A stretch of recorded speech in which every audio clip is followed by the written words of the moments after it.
இருங்க நான் உங்களுக்கு ஒரு ஃப்ரூட் காமிக்கேன். வெயில் அடிக்குன்னு சால் போட்டு வந்திருக்கேன்ப்பா. வேறு எதுவும் புது கதை கட்டிட்டு கிடக்காது. முள்ளுக்குள்ள அடிலாம் கிடக்குது. எடுக்க முடியுமான்னு தெரியலையே. ரொம்ப முள்ளாக இருக்குது. இதுக்குள்ளே போய் எப்படி எடுக்க முடியுதான்னு தெரியல. பார்ப்போம்.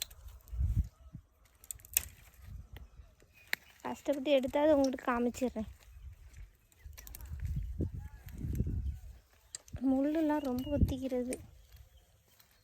தாண்டி வந்தாச்சு. எப்படியோ வந்தோம்னா இல்லை நிறைய ஃப்ரூட்ஸ் இருக்கா, அந்த கொடிலாம் இருக்கா. இது வந்து கொஞ்சம் பெருசாக காய்க்கும். காய்ச்ச பிறகு பழுத்த பிறகு இப்படி தெரியுமா, இது உடச்சேன்னா உள்ள ஒரு விதை இருக்கும். கருப்பு கலரில் ஜெல்லி மாதிரி உள்ளே இருக்கும். இது பழுத்த பிறகு சாப்பிடலாம் நம்ம. இப்போ எல்லாம் பிஞ்சாக கிடக்கு. இந்த பாருங்கள், இதில் பூ பூத்துருக்கு பாருங்கள். இது ஃபுல்லாக அந்த இதுதான். இது சாப்பிடலாம். இது ஃபுல்லாக அந்த கொடியாக கிடக்கு. இந்த இது நாங்கள் வந்து சாப்பிடுவோம். இன்னும் பழுக்கலை. பழுத்தா நான் சாப்பிட்டு காமிப்பேன். இருங்க, இன்னொரு பீஸ் இருக்குது, அதை பறித்து சாப்பிட்டு காமிக்க. இந்த இருக்கு பாருங்க. இப்படி தான் இருக்கும். காட்டுக்குள்ளே உடமரத்துக்குள்ளே தான் இருக்கும். இந்த மாதிரி உள்ள விதை இருக்கும். ஜெல்லி மாதிரி இருக்கும். அது கொஞ்சம் பழுத்துட்டுனா நல்லாயிருக்கும் சாப்பிட.